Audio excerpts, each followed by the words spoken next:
How's it going, guys? Troy here from FitTRAC Coaching, where we help busy parents and professionals over the age of 40 live longer, stronger, and healthier lives simply with the power of habits. Now, as professionals, we know how important a goal is.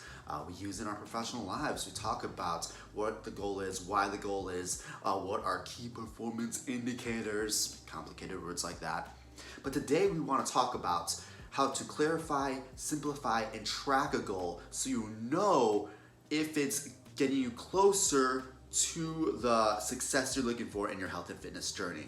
Now, if you like videos like this, be sure to subscribe to this channel so that way you stay up to date with all the content as it rolls along. When it comes to your health and fitness goals, tracking it is very, very important. But before you even want to think about what to track, you first want to clarify your why. Before we talk about any of the tracking things we have on this video, we need to clarify why this goal is this goal. That way we could align all the tracking numbers, all the key performance indicators to that goal. Now, for instance, if you have a weight loss goal, ask yourself, why do you need to lose weight? For a lot of us, it's vanity, it's confidence reasons, it's we want to look good, we want to look better, we want to look a certain way or fit in certain clothes. And that's a really good goal. That is a valid goal. But now we gotta think, oh wait, what is actually a key indicator of success of an aesthetic-based weight loss goal? So for instance, you'll be thinking more about clothes fitting. You'll be thinking about, oh, let me have a goal where if I lose weight, I can fit into certain outfits that make me feel more confident. Now we're thinking less about a scale and we're thinking more about the way clothes fits. Now, as a simplified, more scientific rule of thumb, you could think, oh, instead of thinking about weight loss, let's think about inches lost. Because obviously, if your goal is weight loss, you're thinking more like, oh, I want to lose fat. I'm not here to lose muscle or water or bone density. So with that said, now you can track your aesthetic weight loss goal with inches. With a rule of thumb, you're thinking, ladies, waist measurements, waist circumference measurements compared to a hip circumference measurement. If you track those every 4 weeks or so, you'll be kind of given a good indicator of how well you're doing. For us fellas, we're thinking waist compared to shoulder at peak. Not just a tailor's shoulder where they go to here. I would say here, about mid-shoulder, because it'll show kind of the shoulder, the back, and the chest measurements compared to the shoulder measurement. This will be a good indicator of how your torso is and how everything's fitting at a torso level. Keep in mind, once again, we are giving ourselves a good why so we could have a much better and much clearer and much more aligned way to track our goals. Sometimes the scale isn't always the answer. Now, being over 40, sometimes our goals are incredibly health related. I mean, forget aesthetics. Sometimes a person has a weight loss goal to lower blood pressure or lower a lipid profile, lower sleep apnea, some other reason.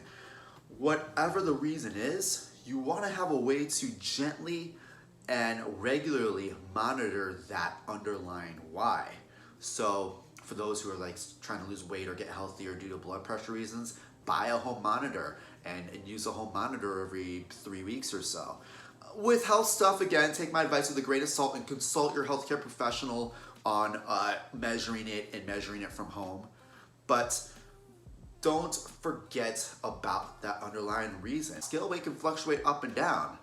But if we have a health-related goal, we're thinking more along the lines of the body's overall performance on a day-to-day basis, which means you also want to measure small, short-term goals based on how well your body can move. So let's say walking for 30 minutes, how far can you go? Or how well can you do a squat? Or how out of breath do you get, or how much less out of breath do you get over time? Which does lead me into my third aspect, performance goals. Maybe your goal has everything to do with how well it performs. That's great.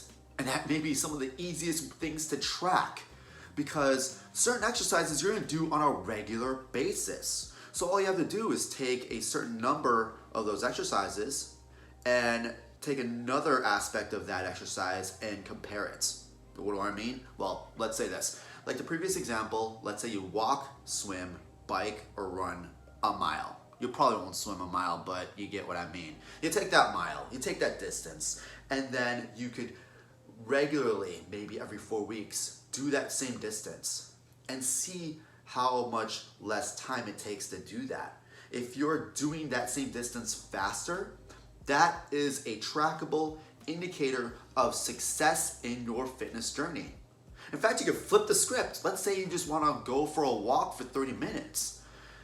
You walk for 30 minutes at a pace that is a workout-esque pace, and then maybe 4 weeks later, do the same 30-minute walk and compare the distances. If you're able to walk further in that same 30-minute time frame, then that is an indicator of trackable success.